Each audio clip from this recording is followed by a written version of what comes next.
Now, again, so you picked up on something. You understand? See, there would be what we're talking about, vibration. You picked up on something. Somebody else may not look at it in that light because they're not paying attention to that. You understand what I'm saying? So we're all gonna, pick up things, see things, and feel things that other people don't, and vice versa. But what we do know, regardless of what color that book is, that book has been killing us and destroying us for many years. And the only way we can bypass and everybody always asks, when things going to change? When are we going to take it to that next level? Well, until you give up all the old ways, nothing's ever going to change. So you can't do this and still have your foot in the church and play. Now you're playing with your soul. So you're going to these places and giving life and energy to their spirit forces, which is adverse to your spirit forces by nature. Because you're calling upon energy that's adverse to your DNA. Because you can't call upon a God that physically abused you and kept you in slavery.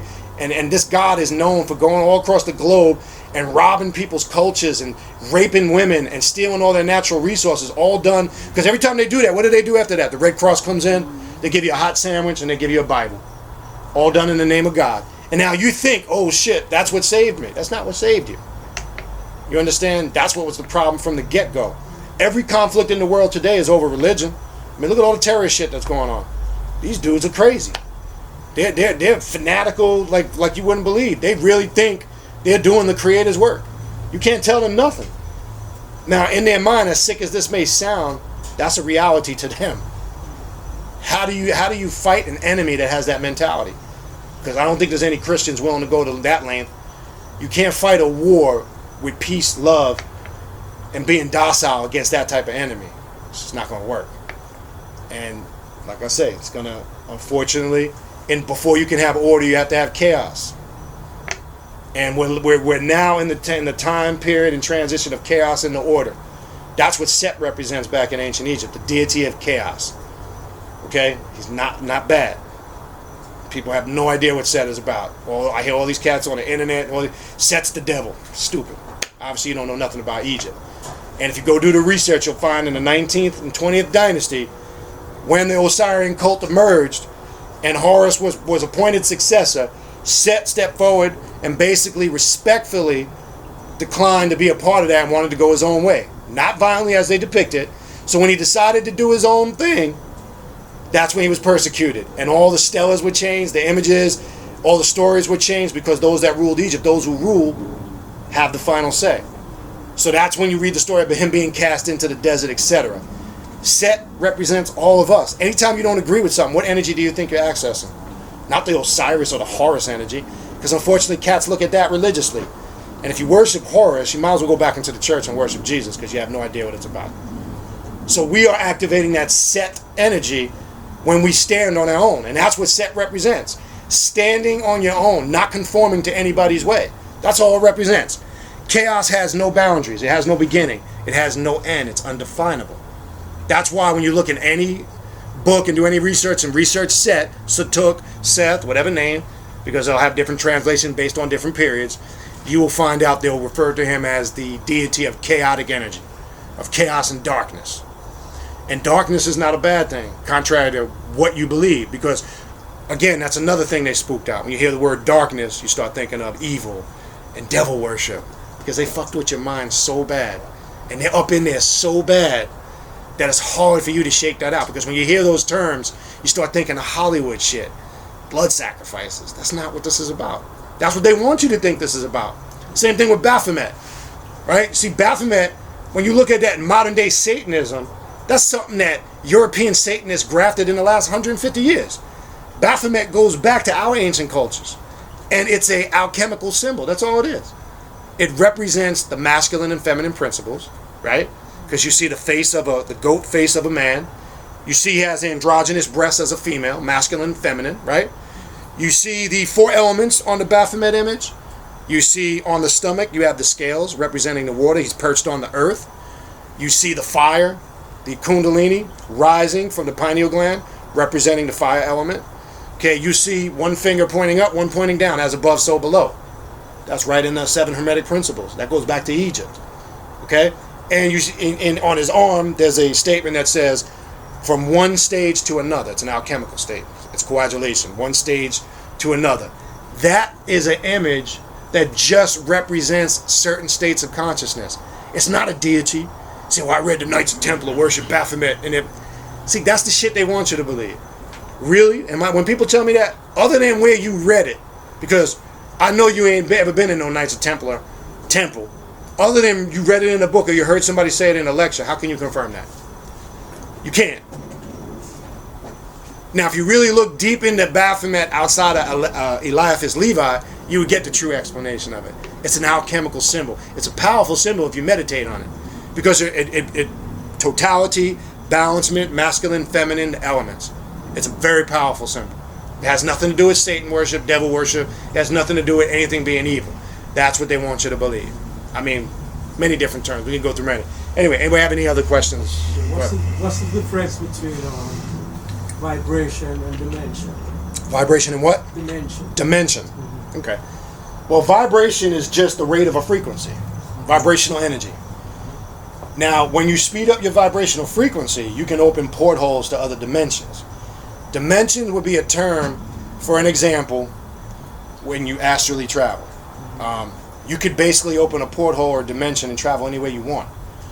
That's a fact. This might sound crazy. I know it don't sound to you. It might sound may not to people here.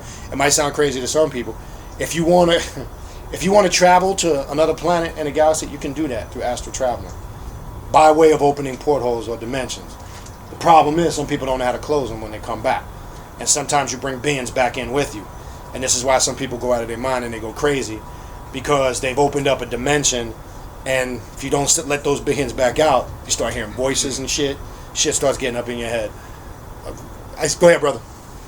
Oh, okay. We'll go back to that. Portals and stuff. Like, is there ever a sense to go back to some portals or gates to reconnect with them for purposes? Most definitely. And that's what you're going to have to do to realign and connect with your DNA. Most definitely. You'll find out the easiest to connect with first are your DNA ancestors. But it's not just exclusive to your DNA ancestors, but you'll find the ones that are connected to you by blood will be the ones that will approach first to open those gates for you. And then it opens up, you can open yourself up to the fairy kingdom. I know that shit sounds crazy. You can open yourself up to the dwarf realm, to witches, to all types of... Listen, when they put these movies out, they do it intentionally. Because you need to ask yourself, where are they getting these concepts in these movies? That's what you need to ask yourself. Alice in Wonderland. Alice in Wonderland. Right. I got one more question. Go ahead. About that three things going, dying and rising back from the dead. Is it often to use like? Is it often that they use like? Go ahead. I'm sorry, brother. Go ahead. Is it often they use portals to do that? Do they use portholes? Portals, like yes, to be able to do that. Rise yes, most definitely. But again, like, all right, you seen the movie for an example a few years back, Stargate. You saw that movie, right? You saw how they did it. No, I don't know if you ever seen it, but go watch that. They're kind of showing you. It's not exactly done like that, but again, the porthole again is activated by your subconscious mind. So if we talk about astral traveling for an example, if you're meditating, now there's different types of meditation. You got contemplative meditation, you've got astral projection, astral traveling that you can go to through those different states. What's the astral projection and astral traveling connected? Because astral projection is where you can project yourself somewhere else. Astral traveling is when you actually go through the porthole and you open yourself up to different realms, different experiences. So you can actually project yourself. You can also project your consciousness too. So it's two different things. But the porthole is activated. The porthole is open, and the dimension, going through the dimension, is activated by that subconscious mind. Right. That's what this is about. But what I was trying to say, to back up for a second, what tends to happen is your DNA ancestors will be the first ones to approach you, because what tends to happen is a grandmother or a grandfather or a deceased mother or father will approach you in the form you want to see them as, to try to guide you through those gates and through those realms. Okay? Let's say you're a Christian all your life, right? Right. And then you pass on.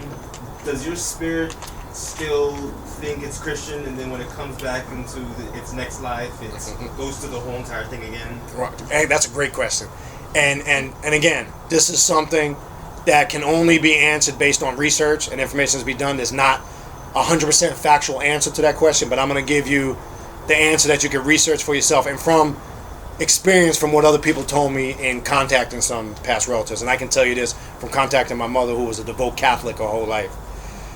When they get to that existence and they become a vital life force being, the reality of the truth, that stuff is irrelevant at that point, because the reality of the truth they've now been exposed to.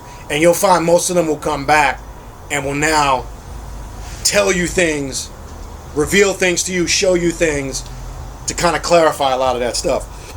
Now, they could have been Christian their whole life. It doesn't matter, because everyone is on the same path. We're just taking different methods to get there. Some are just taking a little bit longer. You understand what I'm getting at? So the bottom line is, you could be a Muslim, Christian, a Buddhist. You could be somebody that practices ancestor worship, spiritual magic. Those that are practicing the higher sciences, greater black magic, lesser black magic, they're on a quicker path. Where those that are still stuck in religion, they're kind of confined and limited, because they're still dealing with physical things. They're still worshiping things outside of themselves.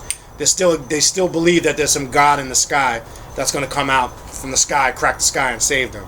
They still think that their salvation is outside of themselves. So this is why things become stagnated for them. Now, one thing is, remember, if you use the system of Ma'at in ancient Egypt, you'll find that it's based on intentions. Even when you work black magic, any magical working is fueled by the intent and the purpose of why it's worked. It's the same thing. So if you're religious, you're judged based on your intent, not by how spiritual you made yourself look, not by how religious and holy you wanted people to see you as. That's all bullshit. That's on the surface. So when you deal with that aspect, that's what Ma'at was about, and that's what the weighing of the heart ceremony was about. It's always about your intent. So let me give you an example. If you have a religious person that's doing something to be seen, then their intent was not in the right place. If they're feeding homeless people because they want to look good in front of other people, then they're not doing it out of the pure goodness of their heart. So it's the intent. You are that balancement within, which is that subconscious mind, which works with the inner self. You're basically judging yourself when you do shit like that. There's nobody doing it for you. So, but if you're a religious person, you'll find when they make that spiritual transition, they're going to be judged based on their intent. So they might have had it all good on the outside. They might have went to church every Sunday, never missed a service. They might have dressed their Sunday best every week. They might have looked the part, carried their Bibles under their arm, but deep down in here they were hypocrites. Their heart was dirty and their mind was fucked up. So that's the reality of it. Now, you don't need to prove that to them. I couldn't care. My whole point is, they'll find that reality out themselves. You understand? So it's based on that principle. In regards to his question, it's kind of the same thing. But as far as a person and fulfilling their life purpose, right? And not fulfilling your life purpose, we continue to come back here until we fulfill our life purpose. We talked about that before you came, actually. Oh yeah. We were talking about reincarnation. Yes, that's another thing we have to get locked in our head. We have not. This is not our first time here. Yeah. Definitely not. But when somebody's fulfilling their life purpose, let's say, for example, if they were